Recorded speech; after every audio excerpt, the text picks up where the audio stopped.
Hi friends, welcome back to my channel. இன்றைக்கி நான் capsicum rice பண்ண போகிறேன். அதுக்கு நான் 2 கேப்சிகம் எடுத்திருக்கேன். அப்புறம் 2 மீடியம் சைஸ்டு ஆனியன், அப்புறம் 2 மீடியம் சைஸ்டு டொமேட்டோஸ் எடுத்திருக்கேன். அப்புறம் ஃபைனாக சாப் பண்ணியிருக்க கறி லீவ்ஸ் அண்ட் கார்லிக்.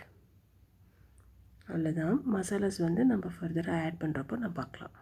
இப்போ கடாயில் ஒரு 1.5 டேபிள் ஸ்பூன் போல் ஆயில் விட்டுருக்கேன். ஆயில் ஹீட் ஆயிடுச்சு. இப்போ நம்ம ஆனியன்ஸ் ஆட் பண்ணிடலாம். ஆனியன் நல்லா ஃப்ரை ஆகணும், கொஞ்சம் லைட் ப்ரௌன் ஆகணும். அதுக்கப்புறம் கறி லீவ்ஸும் நான் கார்லிக்கும் சாப் பண்ணதை ஆட் பண்ணியிருக்கேன். இது கொஞ்சம் நல்லா ஃப்ரை ஆகட்டும். ஆனியனோட ரா ஸ்மெல் போகிற வரைக்கும் நல்லா ஃப்ரை பண்ணிக்கோங்க.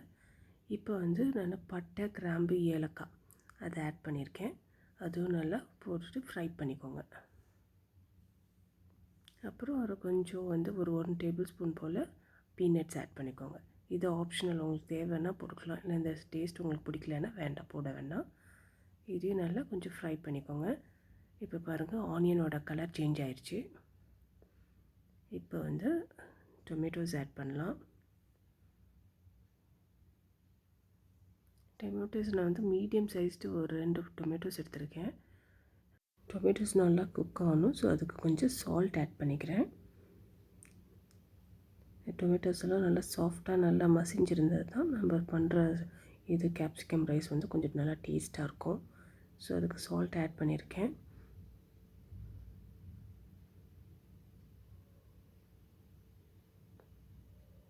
நல்லா ஃப்ரை பண்ணி விட்ருங்க. இப்போ பாருங்கள், தக்காளி நல்லா மசிஞ்சிருச்சு. இப்போ கேப்சிகம் ஆட் பண்ணிக்கலாம்.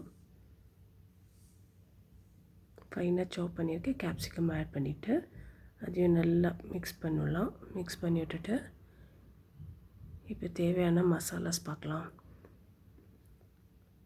ஒரு 1/2 டீஸ்பூன் போல் சில்லி பவுடர் ஆட் பண்ணுறேன். அப்புறம் ஒரு 1/2 டீஸ்பூன் போல் கொரியாண்டர் பவுடர், அப்புறம் 1/4 டீஸ்பூன் போல் டர்மரிக் பவுடர், அப்புறம் ஒரு 1/4 டீஸ்பூன் போல் கரம் மசாலா. அவ்வளோதான் மசாலாஸ் ஆட் பண்ணுறது, இவ்வளோ தான்.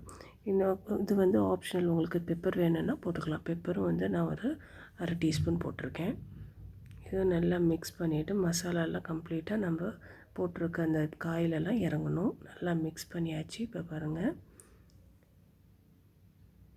இப்போ இந்த காய் போட்டிருக்கோம்ல கேப்சிகம், கொஞ்சம் வேவுறதுக்காக நான் தண்ணி கொஞ்சம் ஆட் பண்ணியிருக்கேன். அதை ஆட் பண்ணிவிட்டு கொஞ்சம் ஒரு 5 மினிட்ஸ் ஆச்சு நம்ம மூடி வைக்கணும். இப்போ கேப்சிகம் நல்லா குக் ஆயிடுச்சு. அவ்வளோதான், ஸ்டவ் ஆஃப் பண்ணிடலாம். பாருங்கள், நான் முன்னாடியே ரைஸ் வேக வச்சுட்டேன். அதை ப்ளெயின் ரைஸை ஆட் பண்ணிவிட்டு நல்லா மிக்ஸ் பண்ணி விட்ருங்க. அவ்வளோதான், கேப்சிகம் ரைஸ் ரெடி ஆயிடுச்சு.